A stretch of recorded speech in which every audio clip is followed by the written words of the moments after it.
नमस्कार दोस्तों, हमारे RMS इंस्टीट्यूट ऑनलाइन एजुकेशन वाले YouTube चैनल में आपका एक बार फिर से स्वागत है।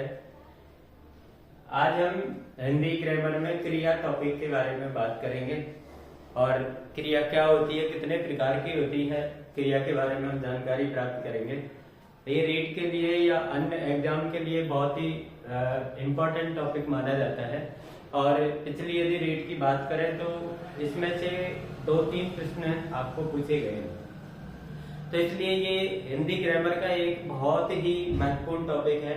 आप इसको जरूर पढ़ें और पूरा वीडियो आप देखें और जितनी भी जानकारी आपको प्राप्त हो उससे आप लाभ लें।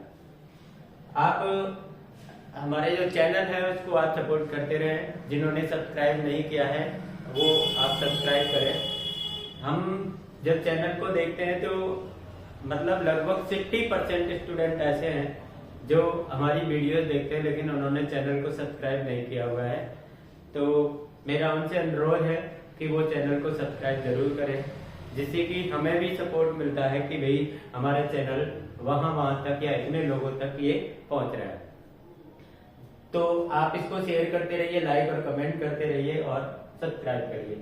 ज्यादा हम समय नहीं लेंगे, उससे पहले हम अपने वीडियो की तरफ आते हैं। तो सबसे पहले अपन को देखना है कि क्रिया का अर्थ क्या होता है, मतलब क्रिया होती क्या है। तो क्रिया का जो शाब्दिक अर्थ होता है, यदि अपन बात करें तो क्रिया का शाब्दिक अर्थ होता है कार्य करना। कार्य करना मतलब कोई भी एक्टिविटी को हम क्या कहेंगे, क्रिया।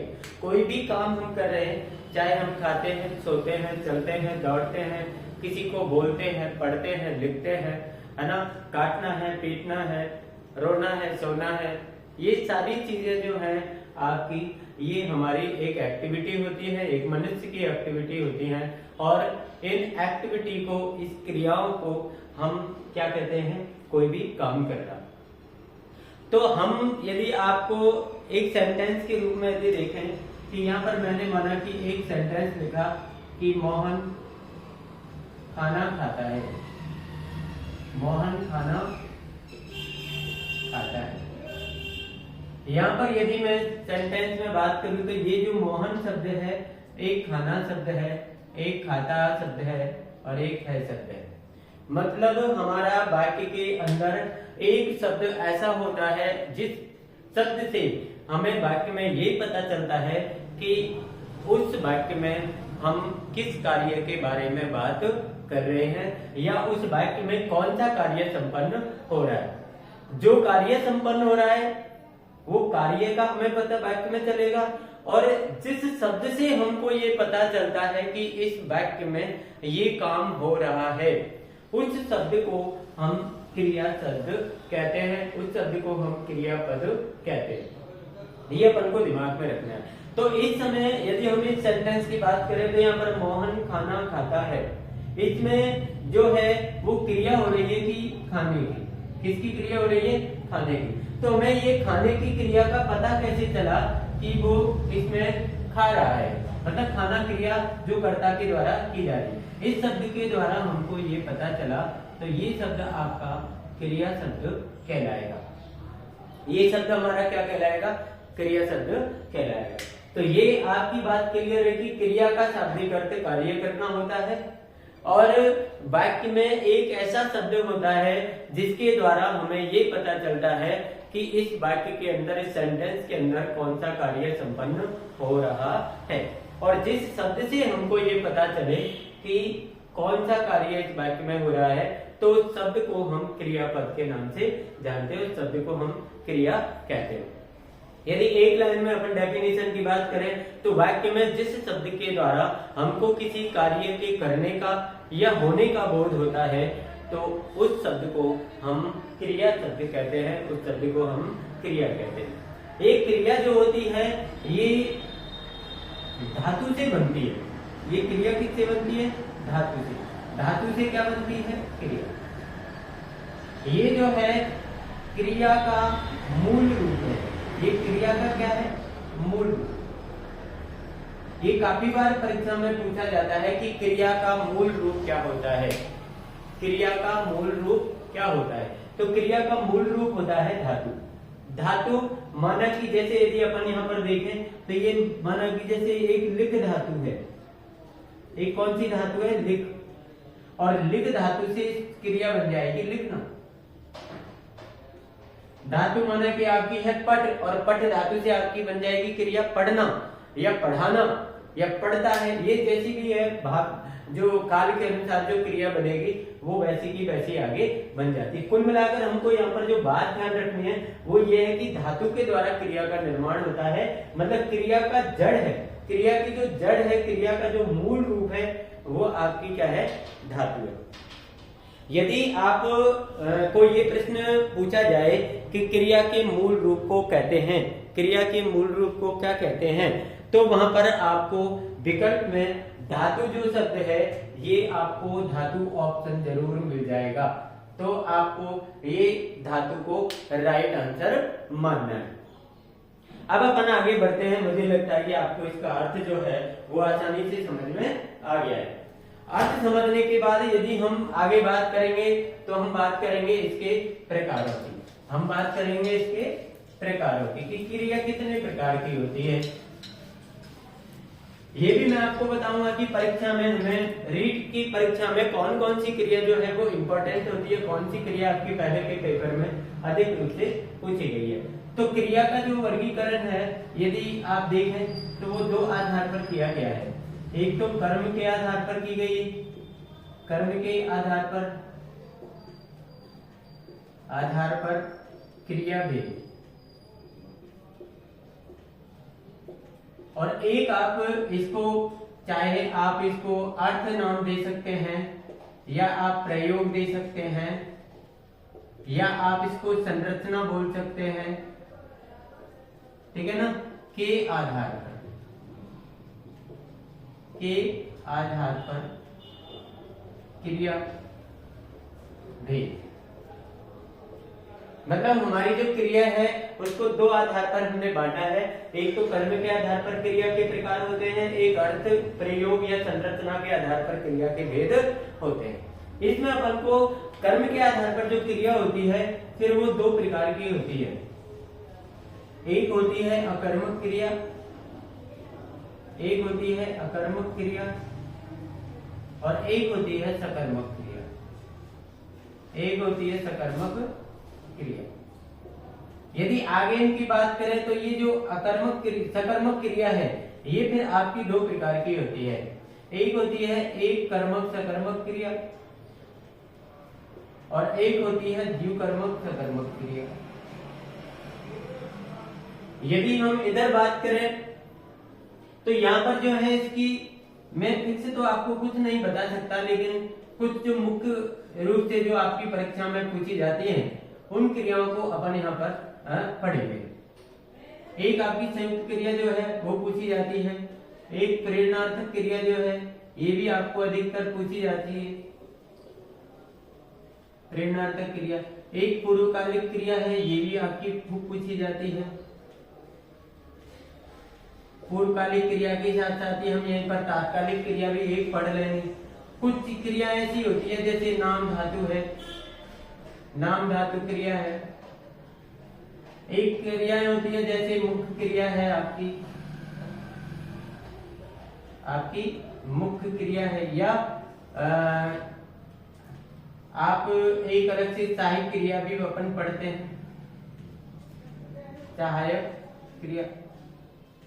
तो ये क्रियाएं जो है हम यहाँ पर आज पढ़ेंगे और इनके बारे में हम आपको डिस्कस करेंगे। ये क्या होती हैं, इनकी क्या पहचान होती है, इनके कैसे कैसे एग्जाम्पल्स होते हैं, ये किस प्रकार से आपको परीक्षा में पूछी जा सकती हैं, इनके बारे में अध्ययन हम करेंगे। तो देखिए इसको एक बार अपन और देख लेते हैं। क्रिया का अर्थ होता है कार्य करना, जिस शब्द के द्वारा वाक्य में ये पता चले कि यहाँ पर कौन सा कार्य हो रहा है, मतलब कार्य की करने का या कार्य के होने का बोध आपको हो रहा है, वो शब्द आपका क्रिया कहलाता है। क्रिया दो प्रकार से इनको बांटा गया, दो आधार पर इनको बांटा गया है। कर्म के आधार पर क्रिया के भेद होते हैं और अर्थ प्रयोग या संरचना के आधार पर भी क्रिया के भेद होते हैं। कर्म के आधार पर क्रिया जो है वो दो प्रकार की होती है, अकर्मक क्रिया और सकर्मक क्रिया। सकर्मक क्रिया के फिर दो भेद होते हैं, एक कर्मक सकर्मक क्रिया, द्विकर्मक सकर्मक क्रिया। अर्थ, प्रयोग और संरचना के आधार पर हम ये इन क्रियाओं के बारे में आपको हम बताएंगे, इनके बारे में आप बात करेंगे। जैसे संयुक्त क्रिया है, प्रेरणार्थक क्रिया है, पूर्वकालिक क्रिया है, नाम धातु क्रिया है, मुख्य क्रिया है, सहायक क्रिया है। इसके अलावा आपकी देखिए आज्ञार्थक क्रिया भी होती है, तो उनके बारे में भी आपको छोटी छोटी जानकारी जो है हम कर लेते हैं। अब हम एक एक को यहाँ पर हम पढ़ेंगे। हम सबसे पहले कर्म के आधार पर क्रिया पढ़ेंगे।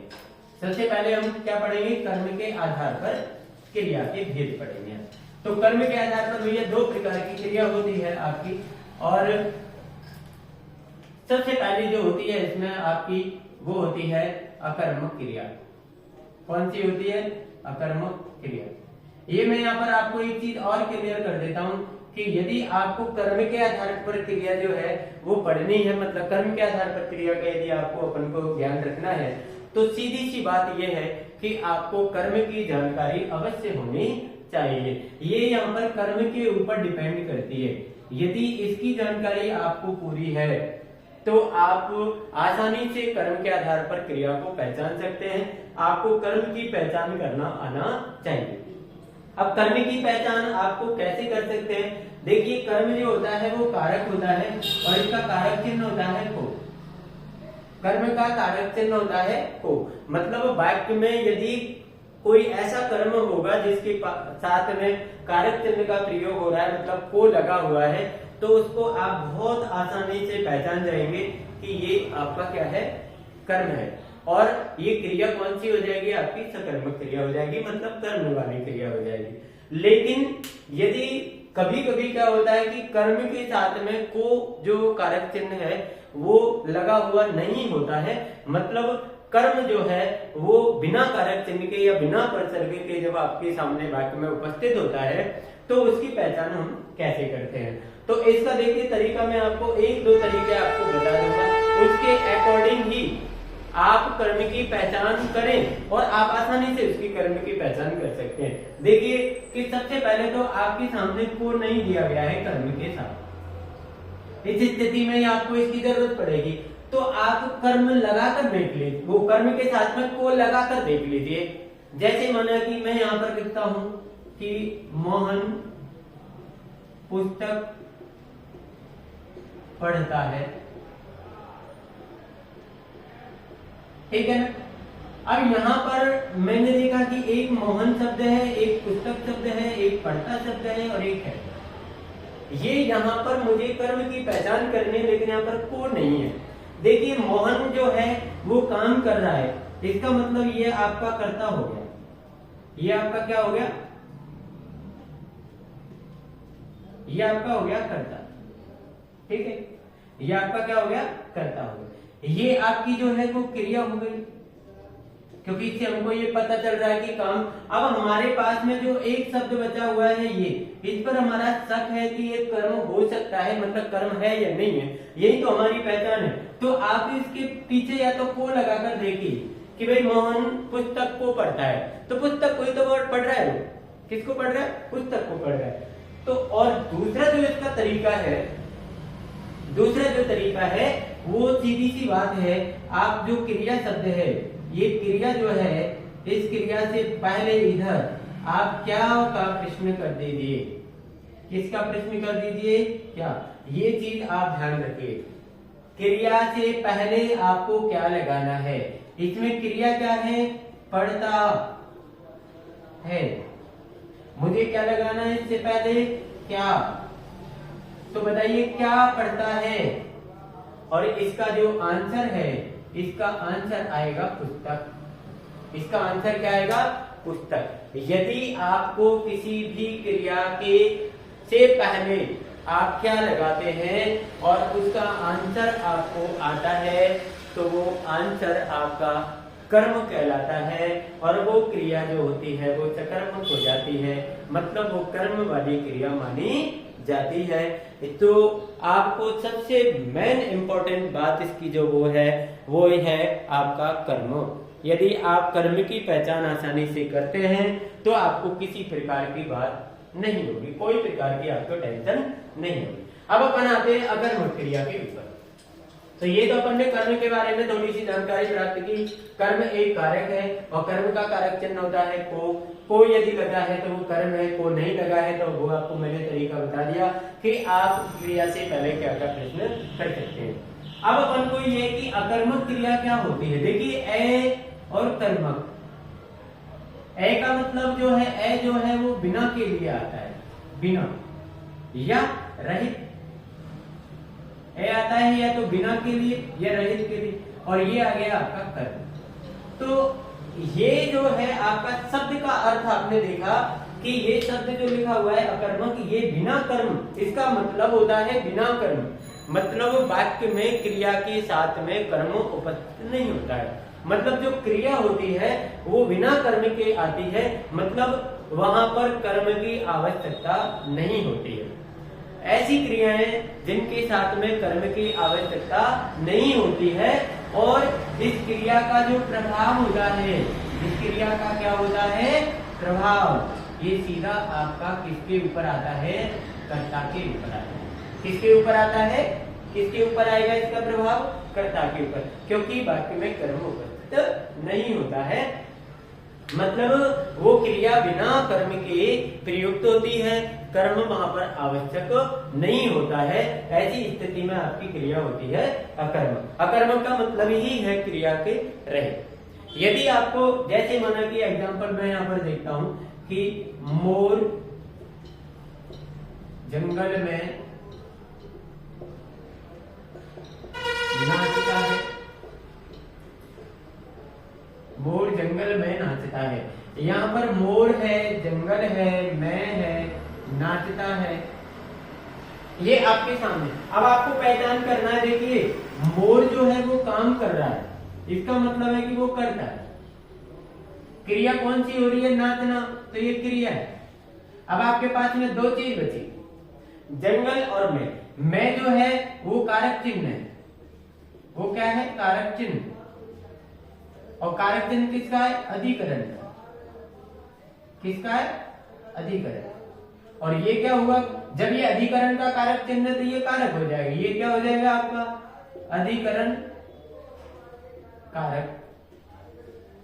अब मुझे बताइए, जब मैंने ये सारी चीजें देख ली तो मुझे इसमें कर्म कहीं पर भी नजर नहीं आया, तो मैंने इसको कह दिया कि भाई ये तो अकर्मक क्रिया है, इसमें कहीं पर भी कर्म मौजूद नहीं है। मतलब ये क्रिया कर्म की आवश्यकता वाली क्रिया नहीं है, कर्म की आवश्यकता इस क्रिया को बिल्कुल भी नहीं है। अब देखिए हमारा जो हमने क्या वाला जो आपको तरीका बताया, तो आपके पास क्रिया क्या है, नाचता है। यदि मैं नाचता है से पहले क्या लगाता हूं कि क्या नाचता है, तो कोई भी इसका आंसर नहीं आएगा। मतलब यहाँ पर आंसर कोई नहीं बनता है, और आंसर नहीं बनता है तो इसमें कर्म भी नहीं बनता है, और ऐसी स्थिति में आपकी क्रिया जो है वो अकर्मक हो जाएगी। मतलब उस क्रिया में कर्म नहीं।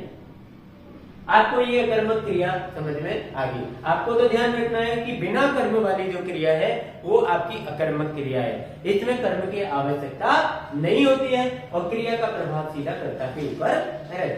क्लियर है। अब अपन पढ़ेंगे सकर्मक क्रिया।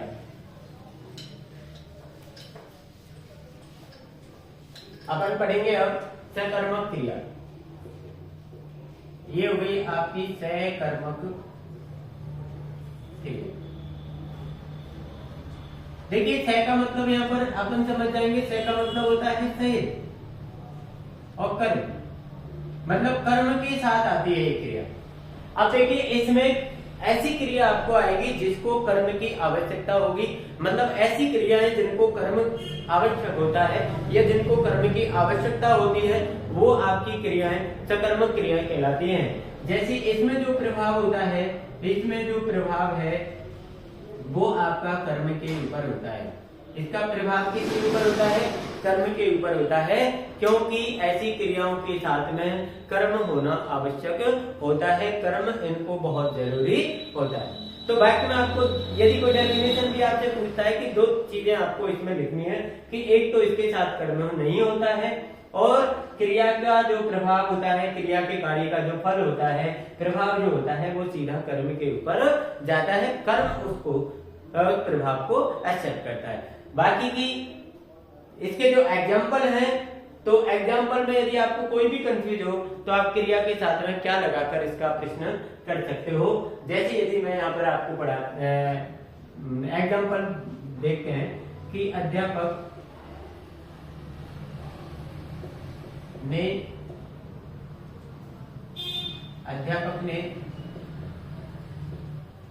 हिंदी पढ़ाई। अध्यापक ने हिंदी पढ़ाई। अब आपको यहां पर देखिए अध्यापक ने, तो ये तो आपका एक कर्ता हो गया। ने क्या है आपका, ये परसर्ग है, मतलब कारक चिन्ह है। हिंदी एक शब्द है, पढ़ाई क्या है आपकी क्रिया है।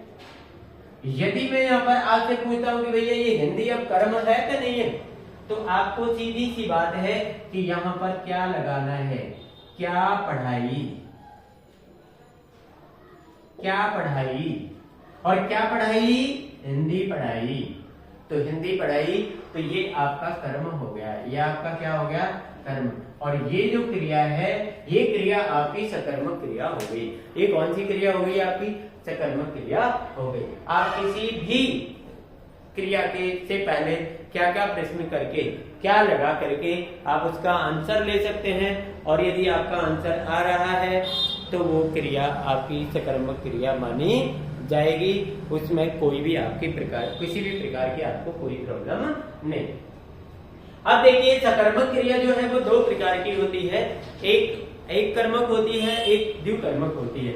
यहाँ पर हमने देखा कि ये कर्ता है, ये परसर्ग है, ये कर्म है, ये क्रिया है, मतलब ये आपकी एक कर्मक है। ये कौन सी है आपकी, एक कर्मक है। लेकिन यदि मैं इसी सेंटेंस को दूसरे रूप में यहाँ पर लिख देता हूं मैं आपको कि अध्यापक ने छात्रों को हिंदी पढ़ाई, यदि मैंने ऐसे लिख दिया। अब आप देखिए यहाँ पर अध्यापक कर्ता हो गया, ने आपका परसर्ग हो गया, छात्रों ये आपका कर्म हो गया, क्योंकि ये कर्म आपका कारक चिन्ह लगा हुआ है, यहाँ पर परसर्ग लगा हुआ है। ये हिंदी आपका कर्म है, ये आपकी क्रिया है। अब देखिए एक कर्म आपका ये रहा, दूसरा कर्म ये रहा। आपके पास में क्रिया के साथ में एक ही सेंटेंस में दो कर्म लगे हुए हैं, तो ये कौन सी क्रिया हो जाएगी भैया, ये द्विकर्मक सकर्मक क्रिया हो जाएगी। ये कौन सी क्रिया हो जाएगी, द्विकर्मक सकर्मक क्रिया हो जाएगी। आपको ध्यान रखना है कि एक कर्मक सकर्मक क्रिया के अंदर एक कर्म होता है, जबकि द्विकर्मक सकर्मक क्रिया के साथ में दो कर्म होते हैं। ये कर्म के आधार पर आपकी दो क्रियाएं हैं, और कर्म के आधार पर अकर्मक और सकर्मक क्रिया भैया परीक्षा में को पूछी जाती है। और एक चीज मैं आपको यहाँ पर और बता देता हूँ कि कुछ क्रिया ऐसी हैं जो हमेशा अकर्मक होती हैं, उनका आप भैया ध्यान रखेंगे। एक देखिए रोना है, एक हंसना है, एक सोना है, एक खांसना है, एक छींकना है। ये सारी चीजें जो है, ये क्रियाएं जो हैं, ये हमेशा अकर्मक होती हैं। यदि पिछली बार रीट में भी हंसना क्रिया जो है वो परीक्षा में पूछी गई है कि हंसना क्रिया कौन सी क्रिया है, तो हंसना क्रिया में आपको बिल्कुल दिमाग में लगाना है, ये क्रिया आपकी क्या है, अकर्मक क्रिया है। आगे अपन पढ़ेंगे अर्थ या प्रयोग या रचना के आधार पर जो क्रिया के भेद हैं उनको अपन पढ़ेंगे। सबसे पहले अपन की जो रचना और अर्थ के आधार पर जो क्रियाएं हैं, उसमें सबसे पहले अपन पढ़ेंगे आपकी प्रेरणार्थक क्रिया। ये परीक्षा की दृष्टि से आपकी बहुत ही इंपॉर्टेंट क्रिया है, इसको आप इंपॉर्टेंट करके चलें। पिछली बार भी रीट में इसमें से आपके दो क्वेश्चन जो है वो प्रेरणार्थक क्रिया में से, वो क्रिया में से ही आए हैं, और इसमें से एक क्वेश्चन प्रेरणार्थक का था और एक क्वेश्चन अकर्मक क्रिया का था।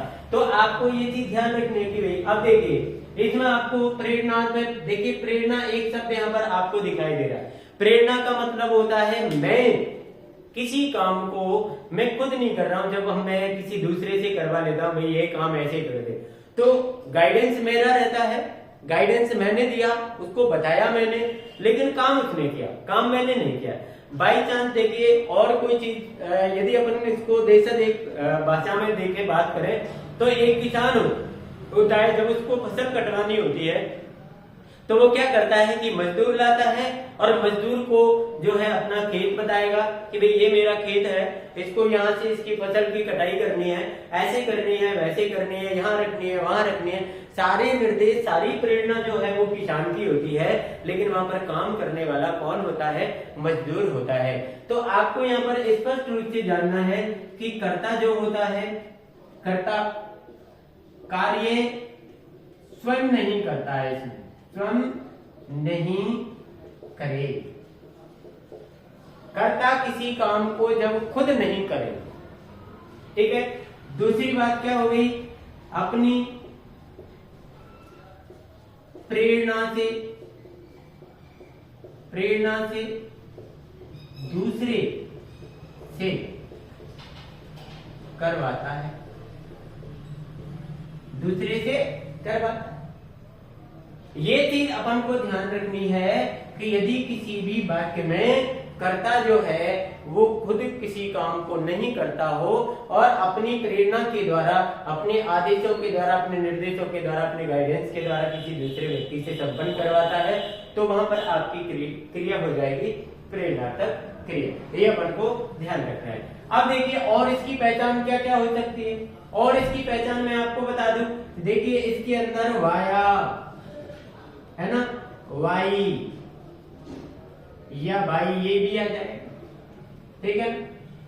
एक आपका आ जाएगा वाई, है ना, एक आ जाएगा आपका बाता है, एक आ जाएगा आपका बाती है, एक आ जाएगा आपका बातें हैं। यदि इनमें से किसी भी प्रकार से क्रिया आपको दिखाई दे, ये सब प्रेरणार्थक क्रिया के अंदर आते हैं। जैसे मैंने यहाँ पर लिखा कि रमेश ने सुरेश से पत्र लिखवाया, ठीक है। अब देखिए इसमें आपको एक पहचान ये है, एक पहचान मैंने आपको ये बताई। इसमें देखिए बाया आया, बाया मैंने आपको यहाँ पर बताया कि यदि बाया आया है क्रिया के साथ में, ये सब क्रिया के साथ जुड़ेंगे, ये सारी चीजें क्रिया के साथ जुड़ेंगी। तो बाया यही पर मैं पहचान गया कि भाई ये तो प्रेरणार्थक क्रिया है। लेकिन चलो फिर भी मैं यहाँ पर देख लेता हूँ कि कर्ता कौन है यहाँ पर? रमेश। रमेश क्या है यहाँ पर? कर्ता। काम क्या हो रहा है यहाँ पर? लिखने का। ये क्या है? आपकी क्रिया। लेकिन लिखने का काम कौन कर रहा है? लिखने का काम आपका सुरेश कर रहा है। कौन कर रहा है कार्य? सुरेश।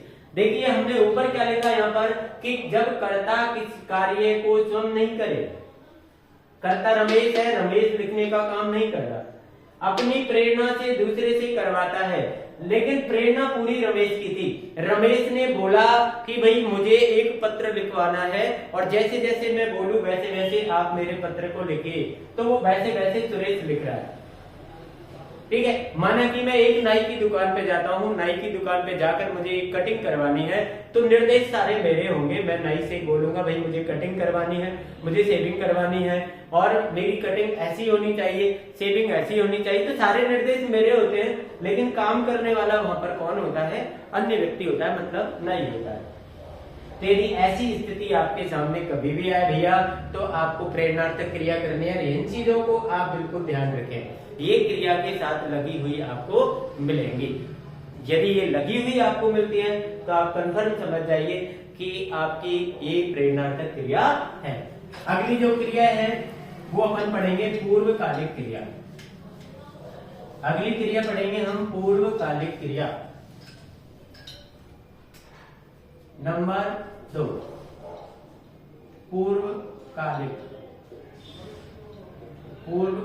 क्रिया। देखिए पूर्वकालिक मतलब पहला और काल मतलब समय। देखिए इसमें पूर्व शब्द है, काल शब्द है, एक प्रत्यय है।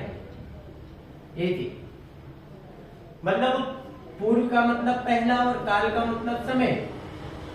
कहने का मतलब इसमें दो क्रिया आपको दिखाई देंगी। कितनी क्रिया आएंगी इसमें? दो आएंगी। देखिए कैसे कैसे आएंगी। इसके अंदर दो क्रियाएं होती हैं। कितनी क्रियाएं होती हैं? दो। अब इसमें एक चीज आपको ध्यान रखना है कि दो क्रियाएं तो संयुक्त क्रिया में भी होती है, दो क्रियाएं संयुक्त क्रिया में भी होती है, लेकिन वहां पर क्या अंतर है और यहाँ पर क्या अंतर है? मतलब दो क्रियाएं वहां पर कैसे आएंगी और यहाँ पर कैसे आएंगी? तो यहां पर अपन को देखना है कि एक क्रिया समाप्त, ठीक है, और दूसरी प्रारंभ होती है। दूसरी एक क्रिया आपकी समाप्त हो जाएगी और दूसरी प्रारंभ हो जाएगी। जैसे मैंने यहां पर लिखा कि मैं नहाकर आया हूं। मैं नहाकर आया हूं। अब यहां पर देखिए मैं नहाकर और आया, एक क्रिया ये है, एक क्रिया ये है। मैंने पहले नहाया हूं मैं, इसके बाद आया हूं। मतलब आना क्रिया मेरी कब हुई? जब मैंने नहाना क्रिया समाप्त की। ये क्रिया आपकी समाप्त हो गई, ये क्रिया आपकी समाप्त हो गई, और जैसे ये समाप्त हुई तो ये आपकी प्रारंभ हुई। ये क्रिया आपकी, मैं अभी सोकर जगा हूं, सोकर जगा हूं। यहां पर आपको देखिए सोना क्रिया और जागना क्रिया, ये क्रिया आपकी समाप्त हो गई है, ये क्रिया आपकी प्रारंभ हो गई है।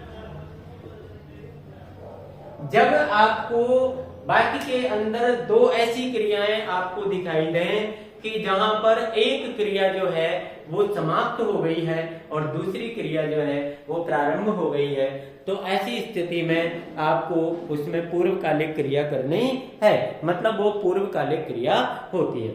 देखिए पूर्वकालिक के साथ साथ ही एक तात्कालिक क्रिया भी यहाँ पर जुड़ी हुई है। कौन सी क्रिया जुड़ी हुई है?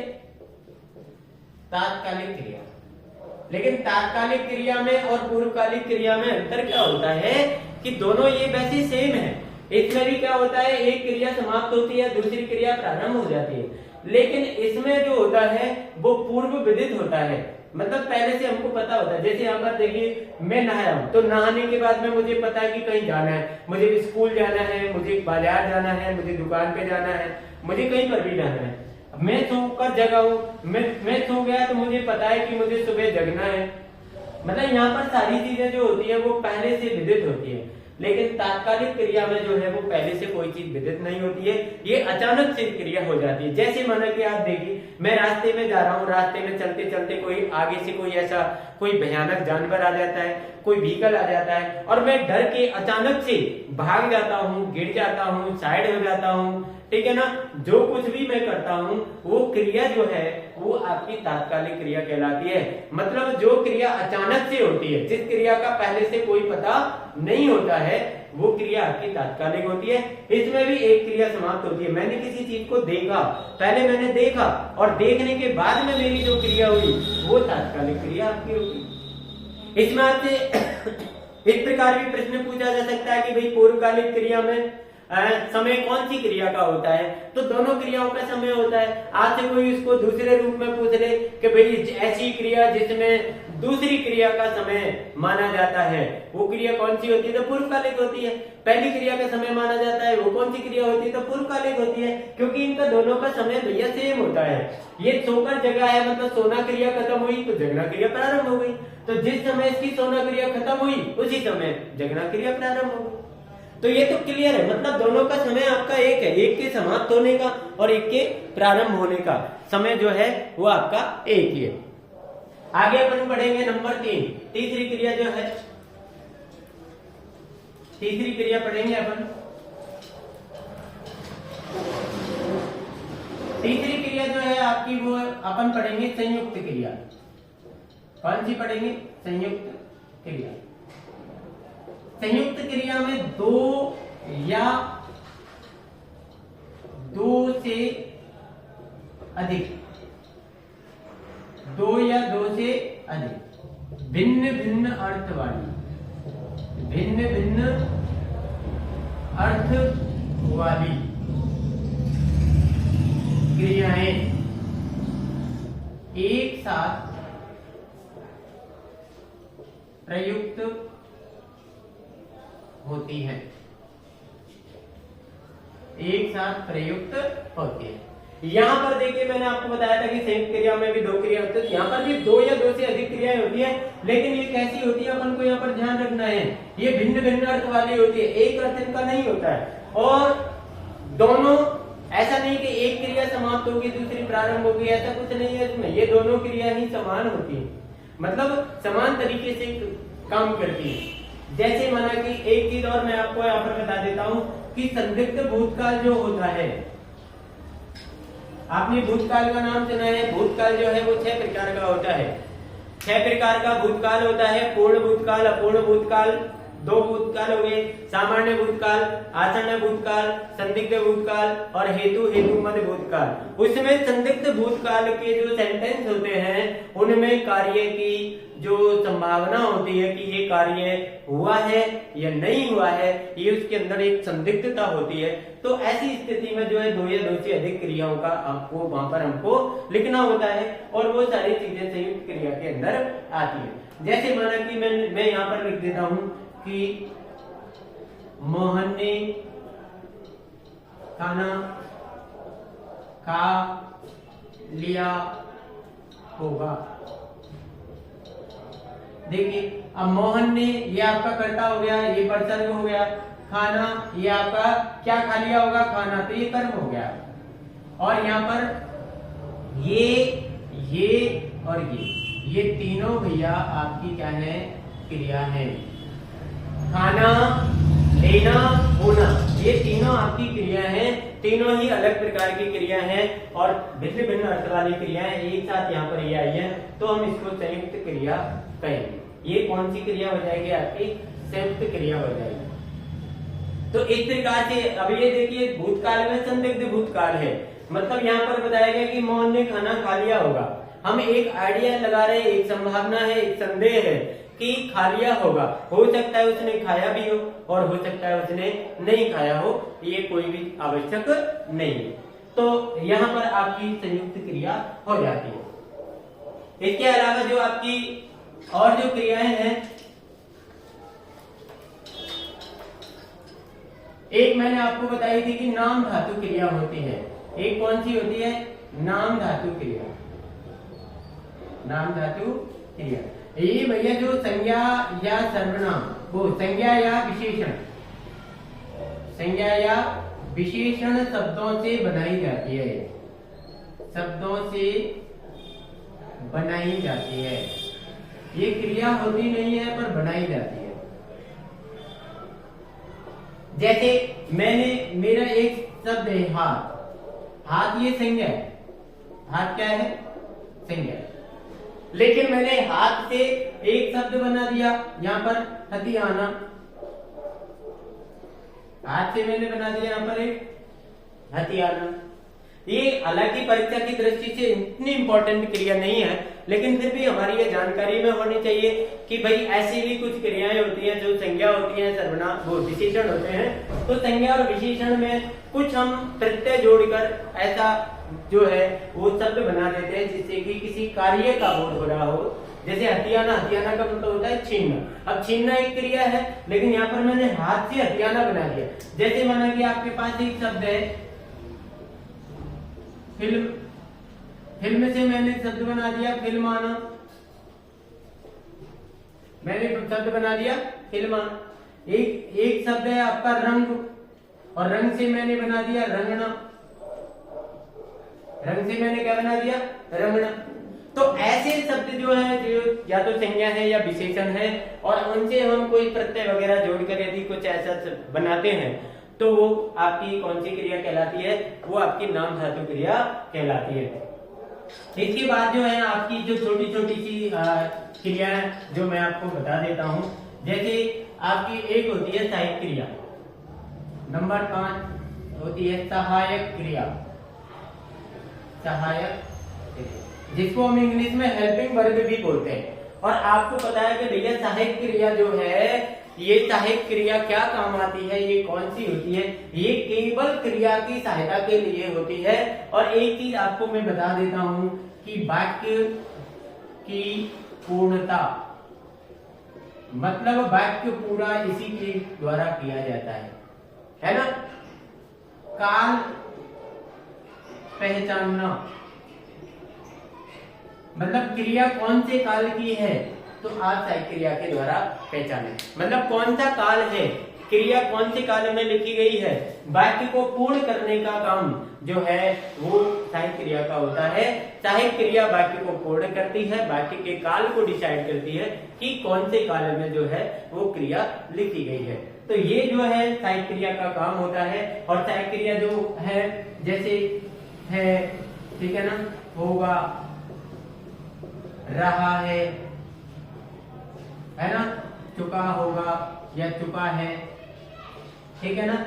ऐसी जो है ये सहायक क्रिया होती है, इनसे हम किसी वाक्य का काल डिसाइड कर सकते हैं और इनसे ही हम किसी भी वाक्य को पूर्ण कर सकते हैं। इनके बिना जो है वो वाक्य नहीं रहता है, वाक्य पूर्ण नहीं होता है। और आपको एक चीज यहाँ पर बता देता हूँ कि यदि वाक्य के अंदर सहायक क्रिया नहीं है तो वो वाक्य में होकर क्या बन जाता है, वो वाक्यांश बन जाता है, मतलब एक वाक्य का अंश बन जाता है। उसको आप वाक्य को पूर्ण वाक्य नहीं कह सकते। इसके साथ ही हमारा जो ये क्रिया का जो टॉपिक है वो यहाँ पर हमारा समाप्त होता है। क्रिया के बारे में आज हमने बहुत सारी चीजें पढ़ी, बहुत कुछ जानकारी मैंने आपको जो भी मुझसे संभव हो सका वो मैंने आप तक पहुंचाई। और मुझे एक ऐसा विश्वास है कि यदि किसी को क्रिया का ज्ञान न हो या कम हो और इसको वो वीडियो को देखे तो उसको बहुत इससे हेल्प उसको मिलेगी। तो भैया आप इस वीडियो को जरूर देखें और अन्य लोगों तक भी आप इसको शेयर करें और हमारे चैनल को सब्सक्राइब जरूर करें। बार बार मैं आपसे कहता हूं कि चैनल को सब्सक्राइब जरूर करें। थैंक यू, आप पढ़ते रहिए। Best of luck.